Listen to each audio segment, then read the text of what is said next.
Los aprendices pueden formar parte del COPAS, Comité Paritario de Seguridad y Salud en el Trabajo. Todos sabemos y hemos venido enseñándoles que el contrato de aprendizaje es un contrato especial dentro de la legislación laboral o lo que podrían ser los contratos laborales, pero no es un contrato de trabajo. Por tanto, los aprendices no son trabajadores. Eso quiero que lo tengamos muy presente cuando se trata de relaciones entre aprendiz y la empresa patrocinadora, quien es la que tiene el vínculo entre la institución educativa, que ya sea el SENA o cualquier otra institución, y la empresa para que se pueda firmar ese convenio y el aprendiz se pueda vincular a fin de obtener, pues obviamente, sus prácticas y acreditar esa experiencia que se necesita para la obtención de su título. Eso es un requisito adicional que simplemente les estoy enseñando para ponerlos en contexto. Ahora, al no ser contratados laboralmente, pero sí mediante un contrato de aprendizaje, los aprendices, a pesar de no ser un contrato laboral, sí cumplen algunas especificaciones que requieren obviamente de la armonía de lo que tendría que ver con el contrato de trabajo. Me explico. Estas personas pues van a tener que cumplir un horario, van a tener que presentarse obviamente de manera subordinada ante la empresa patrocinadora, por llamarlo así. Ojo que no quiero que confundan los elementos del contrato de trabajo con una relación laboral frente al contrato de aprendizaje, simplemente son las obligaciones propias que esta persona podría tener.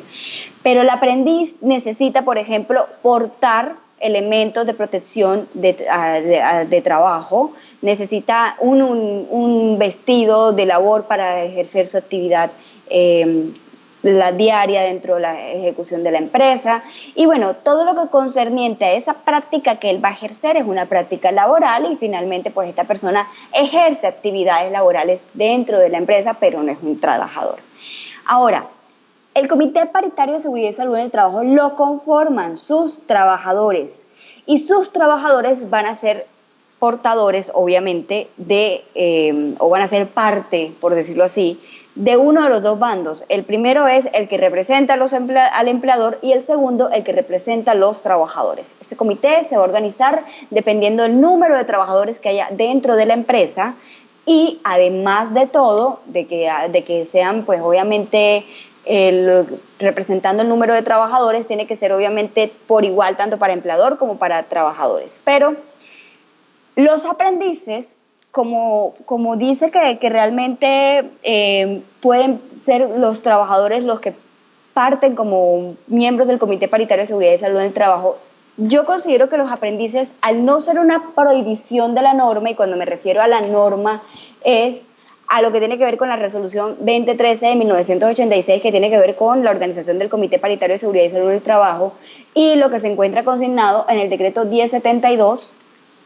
del 2015, que tiene que ver con la normativa en el sector del trabajo, que tiene compilado allí el decreto 1443 del 2014, cuando en ese entonces empezó a señalar lo que tenía que ver con el sistema de gestión de seguridad y salud en el trabajo, que pues hoy ya tiene muchas actualizaciones a través de otras resoluciones, pero que nos vamos a centrar en este punto. Ahora, los aprendices pueden tener la posibilidad de ser parte del Comité Paritario de Seguridad y Salud en el Trabajo porque ejercen funciones como trabajadores, aunque no sean trabajadores. Esa podría ser una razón. Sin embargo, hay algo más importante que yo quiero enseñarles. Para hacer parte del Comité Paritario de Seguridad y Salud en el Trabajo, se necesita que cumplan con una vigencia dentro de ese periodo de 2 años. A menos que el aprendiz tenga un contrato de 2 años y que justo llegó cuando se iba a iniciar esa configuración o conformación del Comité Paritario de Seguridad y Salud en el Trabajo, consideraríamos que sí puede ser parte. De lo contrario, aquellos aprendices que tienen 6 meses, 8 meses o menos de 2 años como vinculación del contrato de aprendizaje no deben hacer parte del Comité Paritario porque la exigencia es que deben permanecer 2 años, que igual podrían ser prorrogados, pero que de todas maneras en inicio son 2 años que deben permanecer en el comité, que además deben ser reunidos o deben reunirse cada 30 días, pues para tener al día todo lo que tenga que ver con las actividades de la empresa, la implementación del sistema, si han habido accidentes, reportes, investigaciones y bueno, todo lo que tenga que ver con este asunto. Entonces, finalmente, miren que los aprendices, aun cuando quisieran hacer parte del Comité Paritario de Seguridad y Salud en el Trabajo, van a tener una brecha bastante compleja al momento de cumplir con el tiempo de lo que sería la vigencia de ese mandato o de esa participación, por decirlo así, en el comité. Entonces, no les corra de susto que de pronto traten de vincular un personal por menor tiempo y después